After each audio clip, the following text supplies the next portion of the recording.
Hello दोस्तों, कैसे हैं आप लोग। तो आज हम लोग बायोलॉजी के एक chapter chemical control and coordination को देखेंगे। केमिकल कंट्रोल एंड कोऑर्डिनेशन एक तरह से देखा जाए तो ये आसान सा चैप्टर है, और दूसरा काफ़ी ज़्यादा फैक्चुअल है। काफ़ी ज़्यादा इसमें हमें नाम, हार्मोन्स के नाम, ग्लैंड्स के नाम, कौन कहाँ सेक्रेट होता है, किन के कमी से क्या डिसऑर्डर हमारे बॉडी में हो सकते हैं, ये इन सभी नामों को हमें ध्यान में रखना होता है। तो इसलिए ये चैप्टर चूँकि आसान था, और दूसरा कि काफ़ी ज़्यादा फैक्चुअल इन्फॉर्मेशन इसमें है, इस वजह से ये चैप्टर हमने सबसे पहले चूज़ किया। तो चलिए हम लोग केमिकल कंट्रोल एंड कोऑर्डिनेशन की तरफ बढ़ते हैं। सबसे पहले दोस्तों हम लोग देखते हैं कि जो ह्यूमन बॉडी है, ह्यूमन बॉडी में दो तरह के कंट्रोल एंड कोऑर्डिनेशन होते हैं। कंट्रोल एंड कोऑर्डिनेशन कहने का तात्पर्य ये है, कहने का मतलब ये है कि हमारे बॉडी को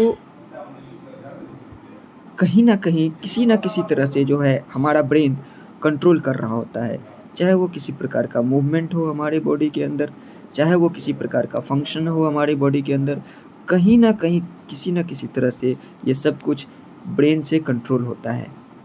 तो ब्रेन से दो तरीके से कंट्रोल होता है, एक न्यूरल कंट्रोल और दूसरा केमिकल कंट्रोल। दोस्तों जो न्यूरल कंट्रोल है ये directly with the help of nervous system brain के द्वारा होता है, जबकि chemical control and coordination direct नहीं होकर के इनडायरेक्ट कंट्रोल होता है। तो ये तो हुई कंट्रोल की बात। कोऑर्डिनेशन का सिंपल मतलब है हर एक ऑर्गन एक दूसरे को कोऑर्डिनेट करके जो भी फंक्शंस है वो परफॉर्म करते हैं। तो इस प्रकार से ये चैप्टर कंट्रोल एंड कोऑर्डिनेशन हमें बताता है कि ब्रेन, इसके नाम से हम ये समझ सकते हैं कि हमारे बॉडी का कुछ फंक्शंस जो हैं, कुछ प्रोसेसेस जो हैं वो ब्रेन से कंट्रोल होता है with the help of some chemicals. That is why the name of the chapter is chemical control and coordination. तो इस चैप्टर में हम लोग सबसे पहले जो एक टर्म है उसको समझना बहुत ज़रूरी है, और वो टर्म है हार्मोन। वो टर्म है दोस्तों हार्मोन। क्यों इस टर्म को समझना बहुत ज़रूरी है? क्योंकि यही वो केमिकल है जिसके थ्रू ब्रेन एक दूसरे ऑर्गन को किसी न किसी तरह से कंट्रोल करता है और उसको फंक्शन करने के लिए प्रेरित करता है, स्टिमुलेट करता है, या उसको वो काम करने से रोकता है। तो ये दोनों काम यानी कि स्टिमुलेशन और इनहिबिशन, ये दोनों काम जो है हार्मोन की मदद से किया जाता है ब्रेन के द्वारा। चलिए हम लोग देखते हैं कि किस प्रकार ये हार्मोन क्या है। तो ये जो डेफिनेशन हम लोग यहाँ पे देख रहे हैं, hormones are the non nutrient chemicals which act as intercellular messenger and are produce in trace amount. Produce in trace amount यानी कि कम अमाउंट मात्रा में बनाया जाता है, उत्पन्न होता है। इस डेफिनेशन में हमें दो टर्म जो है, दो की पॉइंट्स नज़र आ रहे हैं। एक है नॉन न्यूट्रिएंट केमिकल और दूसरा है इंटरसेलुलर मैसेंजर। कहने का मतलब ये है कि जो हार्मोन है ये एक केमिकल है दोस्तों। कौन सा केमिकल है? तो ये एक प्रोटीन है। ये एक प्रोटीन है। जितने भी हार्मोन हमारे बॉडी में प्रोड्यूस होते हैं वो सबके सब प्रोटीन होते हैं। कुछ हार्मोन स्टेरॉइड होते हैं, कुछ हार्मोन स्टेरॉइड होते हैं। तो हार्मोन क्या है? नॉन न्यूट्रिएंट केमिकल्स है, मतलब ये प्रोटीन है लेकिन इसका न्यूट्रिशन में कोई रोल नहीं है। ठीक है, इसका न्यूट्रिशन में कोई रोल नहीं है। स्टेरॉइड हैं लेकिन इसका न्यूट्रिशन में कोई लेना देना नहीं है। ठीक है, तो इस वजह से इसको नॉन न्यूट्रिएंट केमिकल कहा गया। जो हार्मोन्स होते हैं वो नॉन न्यूट्रिएंट केमिकल्स हैं जो एक्ट करते हैं इंटरसेलुलर मैसेंजर के थ्रू। यहाँ से हम लोग क्लियरली इस बात को समझ सकते हैं कि हार्मोन जो है वो सबसे पहला चीज़, कोई भी डेफिनेशन हम लोग जब देखते हैं ना, तो उसमें सबसे पहले आप क्वेश्चन करो कि व्हाट क्या है और क्या काम करता है, व्हाट फंक्शन। सबसे पहला what is that and what function is perform by that. बस इन दो क्वेश्चन से हम लोग किसी भी टर्म का जो है डेफिनेशन हम लोग बना सकते हैं। खास करके साइंस में ये अप्लाई होता है, ह्यूमैनिटीज़ के सब्जेक्ट में थोड़ा इससे डीप जाना पड़ता है। तो हम लोग देखते हैं कि हार्मोन क्या है। सबसे पहला नॉन न्यूट्रिएंट केमिकल्स हैं, केमिकल्स यानी प्रोटीन एंड स्टेरॉइड्स हैं, और इंटरसेलुलर मैसेंजर्स के तौर पे काम करते हैं, which act as intercellular messenger. मतलब एक सेल से दूसरे सेल के बीच मैसेज को ट्रांसफर करना, that is called as intercellular messenger. तो हार्मोन नॉन न्यूट्रिएंट्स केमिकल्स हैं जो एक सेल से दूसरे सेल के बीच में मैसेज को ट्रांसफर करते हैं, this is called as hormone. ये केमिकल्स हार्मोन कहलाते हैं और ये हमारे बॉडी में काफ़ी ज़्यादा प्रोड्यूस होते हैं, काफ़ी ज़्यादा संख्या में प्रोड्यूस होते हैं, जबकि हर एक का जो अमाउंट है, प्रोडक्शन का अमाउंट है, वो काफ़ी कम होता है।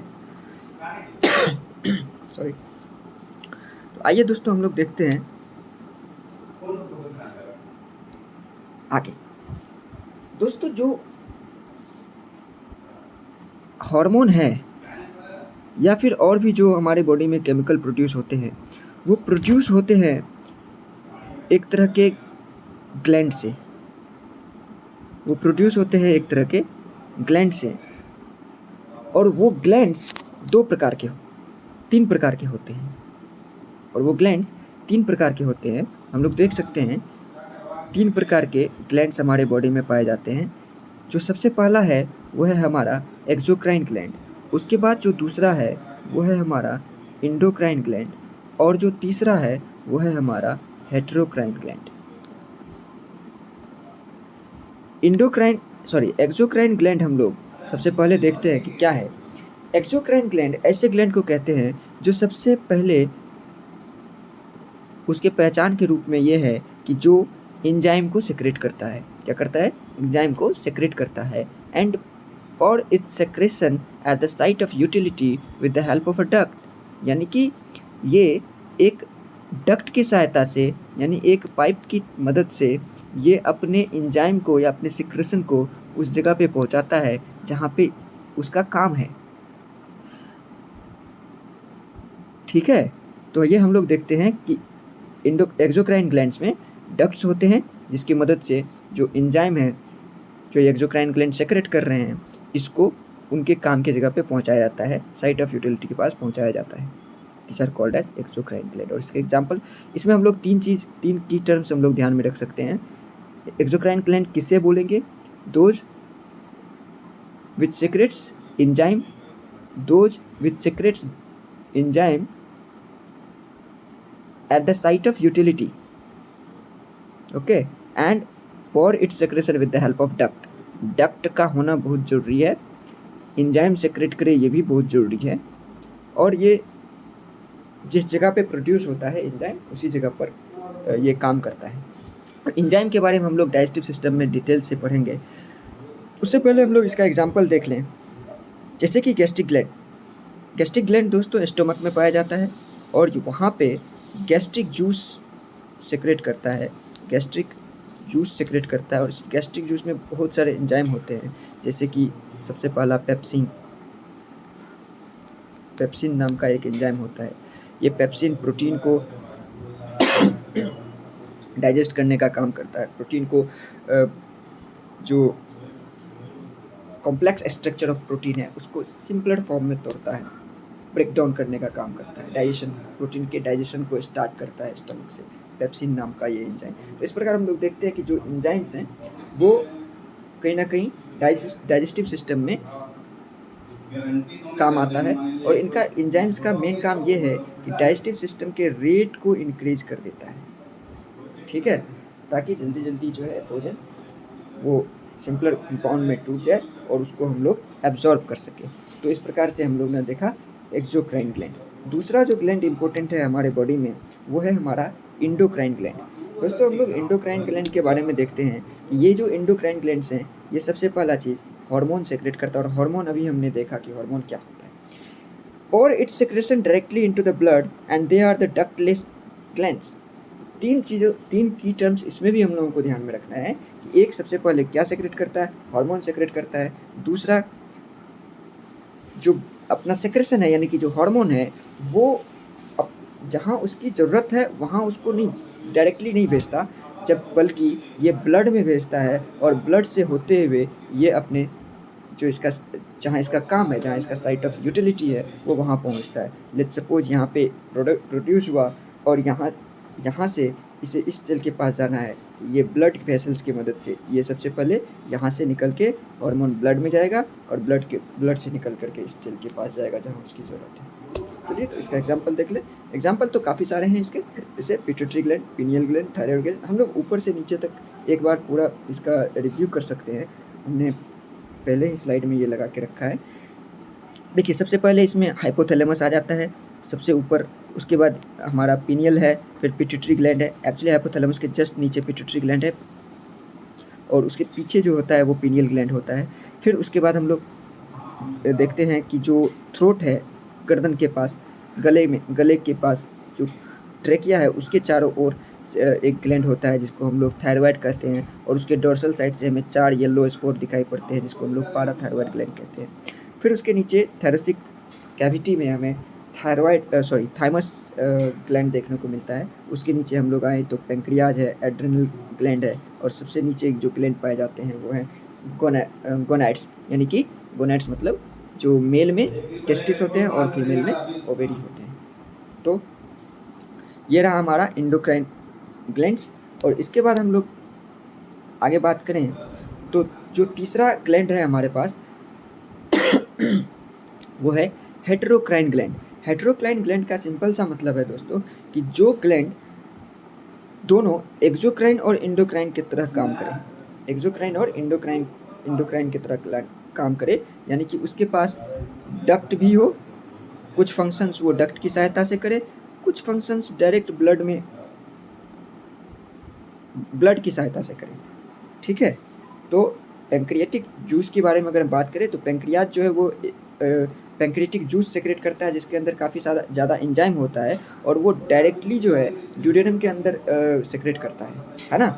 जबकि जो उसी पेंक्रियाज के अंदर एक आइल्स ऑफ लैंगरहैंस कुछ सेल्स होते हैं, उसमें 3 प्रकार के सेल्स पाए जाते हैं, हम लोग डिटेल में उसको देखेंगे, अल्फा सेल, बीटा सेल, ये सभी।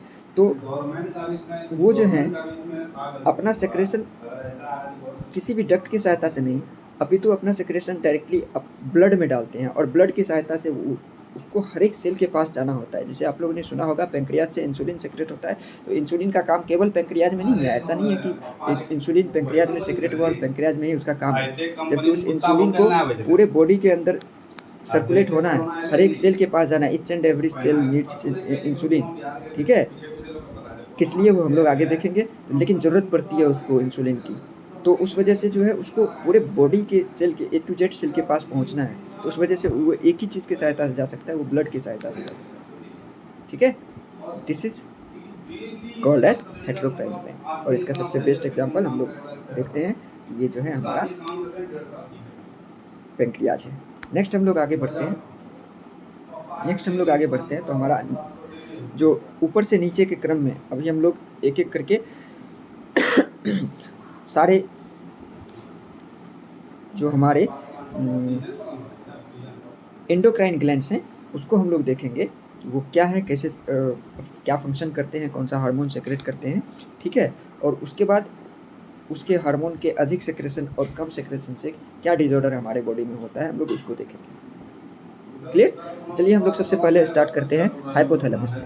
हाइपोथैलेमस का लोकेशन हम लोग देख सकते हैं यहाँ पे, ये एनसीईआरटी जो 12th क्लास का एनसीईआरटी है उसी किताब का ये फिगर है जिसमें हम लोग हाइपोथैलेमस के लोकेशन को आसानी से देख सकते हैं कि ये जो हमारा डाइनसीफेलोन है, फोर ब्रेन, उसके नीचे उसके नीचे पाया जाता है, ठीक है, ये हाइपोथैलेमस। क्लियर है?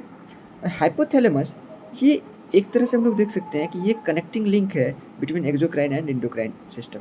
जो हमारा एंडोक्राइन और एक्सोक्राइन सिस्टम है, उन दोनों के बीच में एक तरह से कनेक्टिंग लिंक है, ठीक है।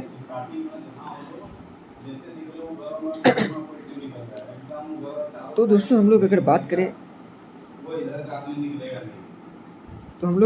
करें हाइपोथैलेमस की, तो हाइपोथैलेमस दोस्तों 4 प्रकार के हार्मोन्स रिलीज करते हैं। 4 प्रकार के हार्मोन्स रिलीज करते हैं। Releasing hormone, inhibitory hormone, oxytocin और एडीएच या वेसोप्रेसिन, एंटी डायरेटिक हार्मोन और या उसी का दूसरा नाम है वेसोप्रेसिन।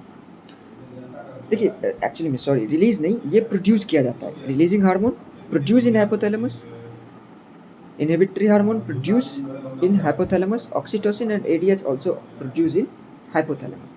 हम लोग देखेंगे इस चीज़ को कि जो यहाँ पे हम लोग एक फिगर देख पा रहे हैं, ये हमारा एक्चुअली में पूरा पिट्यूटरी ग्लैंड का फिगर है, लेकिन ये जो ऊपर वाला भाग है, ये ऊपर वाला भाग हाइपोथैलेमस है। क्लियर है? और ऊपर वाले भाग में हम लोग देख पा रहे हैं कि यहाँ का ये जो हाइपोथैलेमस है, इसका मेन फंक्शन अगर हम लोग देखें, इसका मेन फंक्शन है कि ये कंट्रोल करता है पिट्यूटरी ग्लैंड को, ठीक है।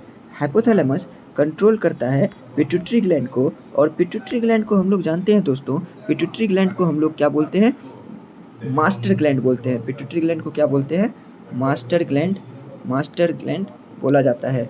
और मास्टर ग्लैंड जो है, चूँकि पिट्यूटरी ग्लैंड बाकी सभी जो ग्लैंड हैं, बाकी सभी जो ग्लैंड हैं उसको कंट्रोल करता है with the help of hormones.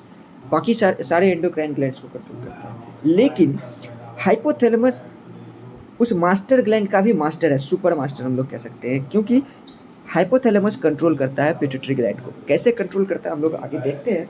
तो इन सभी हार्मोन्स के फंक्शंस को समझने से पहले हम लोग को पिट्यूटरी ग्लैंड समझना पड़ेगा, ठीक है। तो हम लोग पिट्यूटरी ग्लैंड पे सीधे जाने से पहले एक थोड़ा सा इसके बारे में हम लोग जान लें कि जो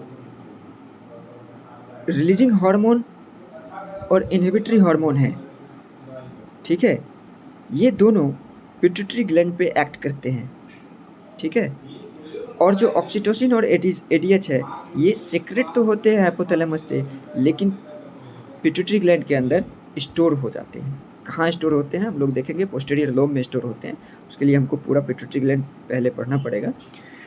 और इस तरह से हाइपोथैलेमस कंट्रोल करता है secretion of pituitary gland. Pituitary gland के फंक्शंस को कंट्रोल करता है हाइपोथैलेमस। क्लियर है? चलिए हम लोग बात करते हैं यहाँ पे, इस फिगर को थोड़ा सा डिटेल में देख लें। यहाँ पे आप लोगों को हाइपोथैलेमस से पिट्यूटरी ग्लैंड के बीच में 2 न्यूरॉन्स देखने को मिलेंगे, एक छोटा वाला न्यूरॉन और एक बड़ा वाला न्यूरॉन। जो बड़ा वाला न्यूरॉन है दोस्तों, ये हाइपोथैलेमस से एडीएच और ऑक्सीटोसिन दोनों को कैरी करता है। ये पिट्यूटरी ग्लैंड का जो पीछे वाला लोब है, जिसको हम लोग पोस्टीरियर लोब कहते हैं, यहाँ पर। और दूसरा जो छोटा वाला जो न्यूरॉन है, ये यहाँ से जो रिलीजिंग हार्मोन है और जो इनहिबिटरी हार्मोन है, इनको ये जो पिट्यूटरी ग्लैंड के आगे वाला लॉब है, जिसको हम लोग एंटीरियर पिट्यूटरी कहते हैं, उन रिलीजिंग और इनहिबिटरी हार्मोन के थ्रू इस एंटीरियर पिट्यूटरी के फंक्शंस को कंट्रोल किया जाता है। और हम लोग देखते हैं कि यहाँ से तो डायरेक्ट न्यूरॉन्स की सहायता से ऑक्सीटोसिन और एडीएच पिट्यूटरी ग्लैंड में स्टोर हो जाते हैं, लेकिन जो यहाँ पर है ये छोटा सा न्यूरॉन, ये न्यूरॉन पूरा पिट्यूटरी ग्लैंड तक नहीं आता।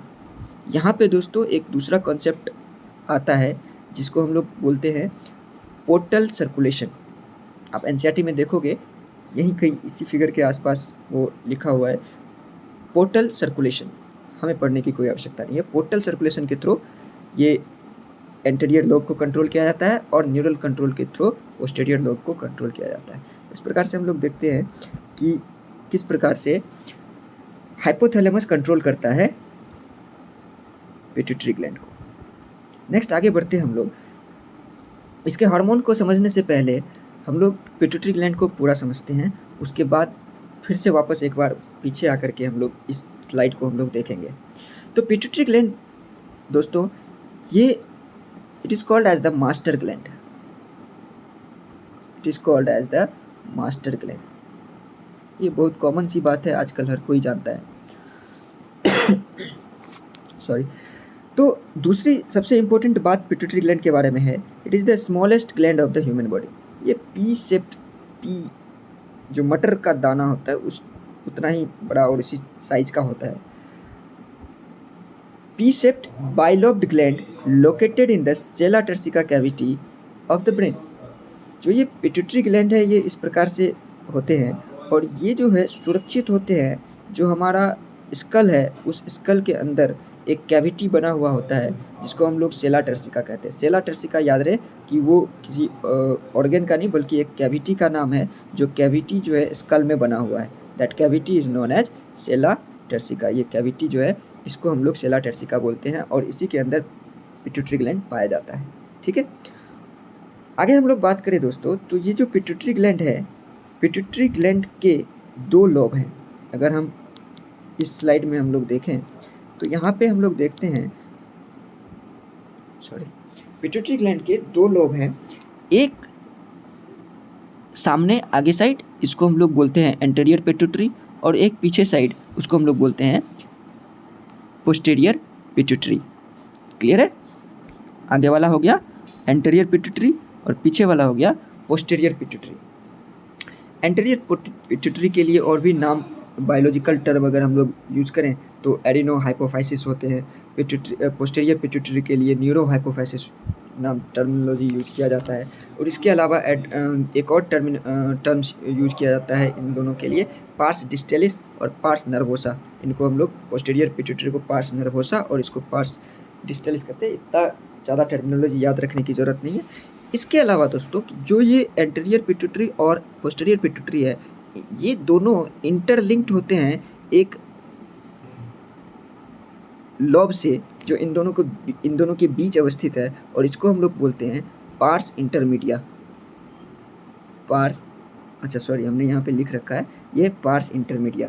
ठीक है, तो अब हम लोग देखते हैं कि ये फंक्शन क्या करते हैं, इनके फंक्शंस क्या हैं, किस प्रकार से। अच्छा, ये जो हाइपोथैलेमस से पिट्यूटरी ग्लैंड कनेक्टेड है, ठीक है, इसको हम लोग सिंपली इस्थमस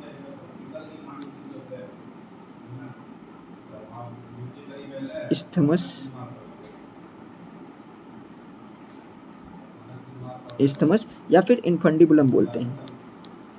इनफंडिबुलम कहा जाता है। ठीक है, चलिए नेक्स्ट हम लोग बात कर लें कि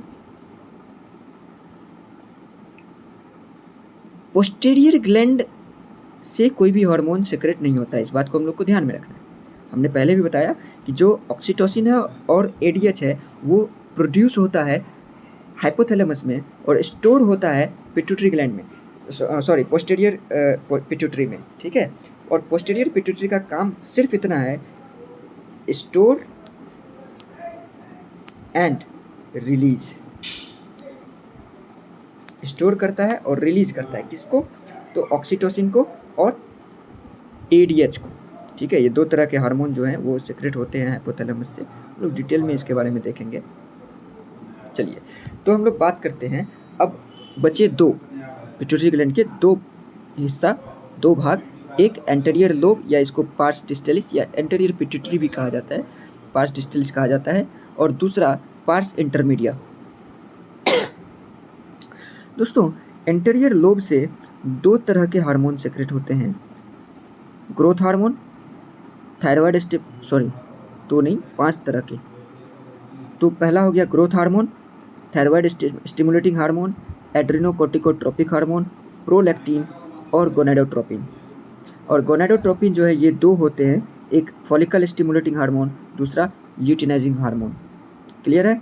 और जो पार्स इंटरमीडिया है, इनसे एक हार्मोन सेक्रेट होता है जिसको हम लोग कहते हैं मेलानोसाइट स्टिमुलेटिंग हार्मोन। अच्छा, ये पिट्यूटरी ग्लैंड क्या खुद से ये हार्मोन सेक्रेट कर देता है? नहीं, इसको कंट्रोल किया जाता है हाइपोथैलेमस से। चलिए तो अब हम लोग बात कर लेते हैं थोड़ा पीछे जा कर के। देखिए दोस्तों, जो हार्मोन्स हैं जो हाइपोथैलेमस से सेक्रेट होता है, ये 4 तरह के हार्मोन हम लोग पहले भी चर्चा कर चुके हैं। एक है रिलीजिंग हार्मोन, दूसरा है इनहिबिटरी हार्मोन। पहले इन दोनों की बात कर लें, फिर हम लोग आगे देखेंगे ऑक्सीटोसिन और एडीएच या वेसोप्रेसिन के बारे में। तो रिलीजिंग हार्मोन क्या है कि hypothalamus stimulate pituitary gland to secrete hormones. समझ में आ रही है बात? जो हार्मोन्स हैं, जो हाइपोथैलेमस है, वो पिट्यूटरी ग्लैंड को स्टिमुलेट करता है, यानी कि पॉजिटिव फीडबैक देता है कि भाई अब तू रेडी हो जा, अब तेरे को हार्मोन सेक्रेट करना है। तो पिट्यूटरी ग्लैंड तो भाई इसको पता है कि मुझे तो ये सारे हार्मोन, कहाँ गया भाई, पिट्यूटरी ग्लैंड को पता है कि मुझे तो ये सारे हार्मोन सेक्रेट करने हैं, ठीक है। तो अब पिट्यूटरी ग्लैंड बोलेगा, बोल भाई कौन सा करूं, कौन सा हार्मोन सेक्रेट करूं। तो हाइपोथैलेमस बोलेगा इसको, तो इसको हाइपोथैलेमस बोलेगा, ठीक है भाई एक काम कर, तू ग्रोथ हार्मोन सेक्रेट कर, ठीक है, ग्रोथ हार्मोन सेक्रेट कर। अब तो पिट्यूटरी ग्लैंड बोले तेरे कहने से क्या होता है, राइटिंग में दे, है ना। तो बोलेगा चल ठीक है। तो ये जो है हाइपोथैलेमस, वो एक हार्मोन सेक्रेट करेगा और उस हार्मोन का नाम है growth hormone releasing hormone, growth hormone releasing hormone. अब जैसे ये एक नोटिफिकेशन है दोस्तों, है ना। जो जैसे कि अगर किसी गवर्नमेंट ऑफिस में नीचे के ऑफिस से कोई काम कराना होता है, कोई काम, कोई आदेश देना होता है, तो ऊपर के ऑफिस से जो है एक आदेश पत्र आता है ना, एक नोटिफिकेशन आता है कि भाई आज से जो है कुछ इस तरह का काम करना है, लेट्स सपोज, है ना, लेट्स सपोज किसी को छुट्टी नहीं देनी है, आज से 15 दिन तक किसी को छुट्टी नहीं देनी है, इसका बाकायदा ऑफिस से लेटर आता है। तो वो उस लेटर के आधार पर यहाँ पे जो है छुट्टी देना बंद कर दिया जाएगा। बस उसी तरह से GHRH, growth hormone releasing hormone, is just like the letter of a government office, okay, a notification of the government office। तो government office, higher government office, hypothalamus और पिट्यूटरी ग्लैंड जो है उससे नीचे का, आप इस तरह समझ सकते हैं कि ये केंद्रीय सचिवालय हो गए। यानी कि जैसे आप किसी भी मंत्रालय का एग्जांपल ले लो, फॉर एग्जांपल रेलवे मंत्रालय का ही ले लो, तो सबसे ऊपर में बैठे होंगे कैबिनेट, जो सॉरी CEO, है ना, और उससे नीचे जो है फिर कुछ ऑफिसर्स होंगे, फिर जोन वाइज ऑफिसर्स होंगे। तो सेंट्रल से जोन में लेटर आएगा, ठीक है, और ये जोन जो है फिर दूसरे तीसरे को कंट्रोल करेगा, ओके, दूसरे तीसरे जो भी ऑफिसर्स हैं उसको कंट्रोल करेगा। तो सबसे पहले हाइपोथैलेमस से, ये हाइपोथैलेमस और ये हमारा पिट्यूटरी और बाकी सारे जो ग्लैंड्स हैं वो छोटा छोटा ऑफिस हो गया, ठीक है। तो इस प्रकार से ये सिस्टम है, ये फीडबैक सिस्टम इसको हम लोग बोलते हैं, फीडबैक मैकेनिज्म, ठीक है।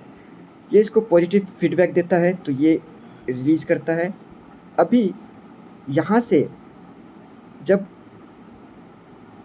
मान लीजिए कि कोई hormone secret, growth hormone secret हो रहा है, ठीक है, ये इसको पॉजिटिव सिग्नल फीडबैक दिया जिससे कि pituitary gland growth hormone secret करने लगा। अब ग्रोथ हार्मोन सेक्रेट हुआ तो बच्चा मान लीजिए बड़ा हुआ। अब उसका जो जॉइंट्स हैं, जो उसके जो बोन्स के जॉइंट्स हैं, ग्रोथ हैं, वो अब आगे नहीं बढ़ सकता, है ना।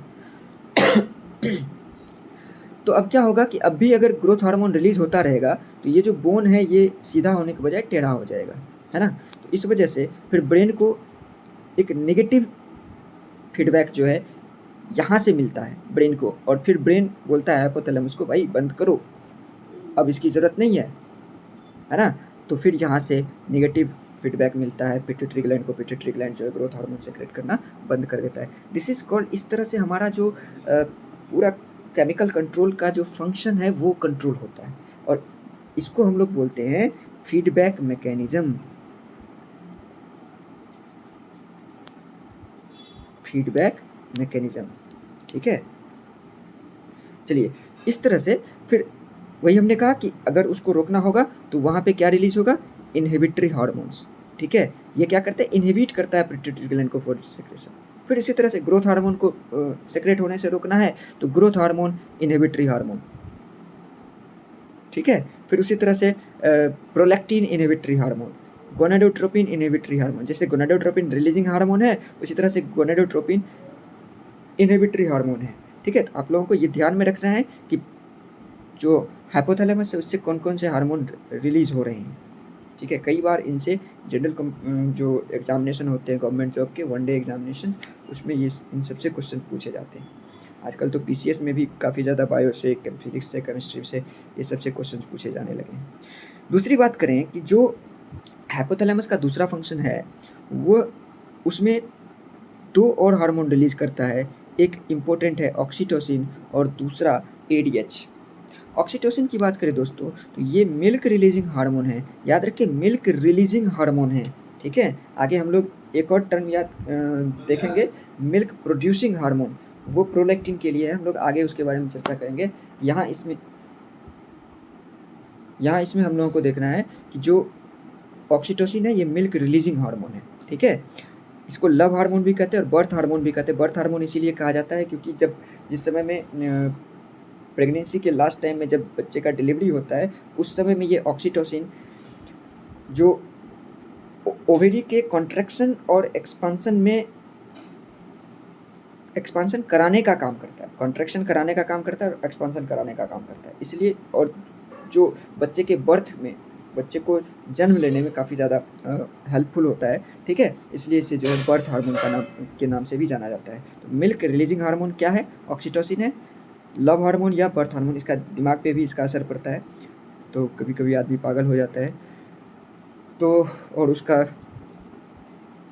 तीसरा नाम है बर्थ हार्मोन। इसके अलावा दोस्तों एडीएच की बात करें तो एडीएच जो है वो उसको हम लोग बोलते हैं एंटी डायरेटिक हार्मोन, जो वाटर रीएब्जॉर्प्शन का काम करता है। वाटर रीएब्जॉर्प्शन का काम करता है नेफ्रॉन्स के अंदर, ठीक है। नेफ्रॉन्स यानी किडनी के अंदर वाटर रीएब्जॉर्प्शन, ये डीसीटी एंड सीटी, जो नेफ्रॉन के पार्ट्स का नाम है डीसीटी एंड सीटी, ठीक है। उसके अलावा वेसोप्रेसिन इसीलिए कहते हैं क्योंकि ये जो ब्लड वेसल्स है उस पर प्रेशर जनरेट करता है, ठीक है। तो प्रेशर जनरेट होने से ये जो है ब्लड प्रेशर जो है वो इंक्रीज हो जाता है। तो ब्लड प्रेशर को इंक्रीज करने में और वाटर रीअब्जॉर्प्शन में जो है एडीएच और वेसोप्रेसिन का काम होता है। इसके अलावा हम लोग नेक्स्ट आगे बढ़ते हैं। आगे बढ़ते हुए हम लोग देखते हैं कि जो हमारा पिट्यूटरी ग्लैंड से जो सीक्रेट होने वाले हार्मोन है उसमें सबसे पहला है growth hormone. Growth hormone body के ग्रोथ को कंट्रोल करता है और इसका ब्रेन के ग्रोथ पे, मेंटल ग्रोथ पे कोई असर नहीं पड़ता है। इस बात को ध्यान में रखना, ठीक है, कि ग्रोथ हार्मोन का ब्रेन के ग्रोथ पे कोई असर नहीं पड़ता है। अगर ग्रोथ हार्मोन का ज़्यादा सेक्रेशन हो जाए, हाइपर सेक्रेशन हो जाए, तो बच्चों में अगर हाइपर सेक्रेशन होता है तो उससे एक डिजॉर्डर होता है जिसको हम लोग जीजेंट्रिज्म कहते हैं, ठीक है। और उसके बाद अगर एडल्ट में हो जाए तो उसको हम लोग एक्रोमेगली कहते हैं, ठीक है। और ये दोनों लक्षण आपको ग्रेट खली में देखने को मिलेंगे, जीजेंटिज्म भी और एक्रोमेगली में। उसके अलावा हम लोग हाइपोसेक्रेशन की बात करें तो सिंपल, अगर चाइल्डहुड में हो तो ड्वार्फिज्म, और एडल्टहुड में तो कोई सिग्निफिकेंट इफेक्ट हम लोग को देखने को नहीं मिलेगा क्योंकि वो जो उसका जो हाइट है वो अचीव कर चुका होगा। थायराइड स्टिमुलेटिंग हार्मोन की बात करें तो thyroid stimulating hormone thyroid gland को एक्टिवेट करता है, यानी कि स्टिमुलेट करता है टू सीक्रेट दिस हार्मोन। इसी प्रकार से इसके नाम पे ही आधारित है। एडिनोकोर्टिकोट्रोपिक हार्मोन की बात करें तो ये एक्ट करता है एड्रेनल ग्लैंड के कॉर्टेक्स पे। अभी हम लोग जब एड्रेनल ग्लैंड पढ़ेंगे तब वहाँ पे देखेंगे कि वहाँ पे 2 भाग हैं। पहला जो ऊपर वाला भाग है, ठीक है, और एक नीचे वाला भाग है। तो ऊपर वाले भाग को कॉर्टेक्स और नीचे वाले भाग को मेडुला बोला जाता है। तो जो कॉर्टेक्स है, कॉर्टेक्स के सेक्रेशन को स्टिमुलेट करता है एडिनोकोर्टिकोट्रोपिक हार्मोन, ठीक है। इसके अलावा प्रोलैक्टिन को देखें तो ये initiate the milk production in mammary glands of female, ठीक है। जो फीमेल के जो मेमोरी ग्लैंड्स हैं प्यूबर्टी के बाद, ठीक है, जो प्रोलैक्टिन है वो मिल्क प्रोडक्शन को इनिशिएट करते हैं, ठीक है। उसके अलावा गोनेडोट्रोपिन की बात करें तो टेस्टिस एंड ओवेरी 2 गोनेड्स हैं और ये टेस्टिस एंड ओवेरी को उनके जो नेक्स्ट फंक्शंस हैं, जो हम लोग रिप्रोडक्टिव सिस्टम, उसके अंदर हम लोग इसको काफ़ी डिटेल से देखेंगे, ठीक है, कि गोनेडोट्रोपिन किस प्रकार से काम करते हैं। तो 2 गोनेडोट्रोपिन होते हैं, FSH फॉलिकल स्टिमुलेटिंग हार्मोन और दूसरा LH। नेक्स्ट हम लोग बात कर लें तो एक लास्ट हार्मोन हमारा है पिट्यूटरी ग्लैंड से सेक्रेट होने वाला, जिसको हम लोग MSH कहते हैं, यानी कि मेलानोसाइट स्टिमुलेटिंग हार्मोन। इसका फुल फॉर्म है मेलानोसाइट स्टिमुलेटिंग हार्मोन। ये हमारे दोस्तों पिगमेंटेशन को कंट्रोल करता है, ठीक है, स्किन के पिगमेंटेशन को। काला होना, गोरा होना, ये डिपेंड करता है कि आपके स्किन में कितने पिगमेंट्स हैं, मेलानिन कितने हैं, ठीक है, समझ गए। मेलानिन सेक्रेशन को कंट्रोल करता है। चलिए दोस्तों, आज के लिए इतना ही। 35-36 मिनट का ये वीडियो हो गया, तो आज का वीडियो हम यहीं तक रखते हैं। अगर आपको वीडियो पसंद आती है तो हमारे चैनल को लाइक कीजिए, सब्सक्राइब कीजिए और अपने दोस्तों के बीच में शेयर ज़रूर कीजिए। Okay, thank you. फिर मिलते हैं हम लोग नेक्स्ट वीडियो में अपने आगे के कंटेंट के साथ। Thank you.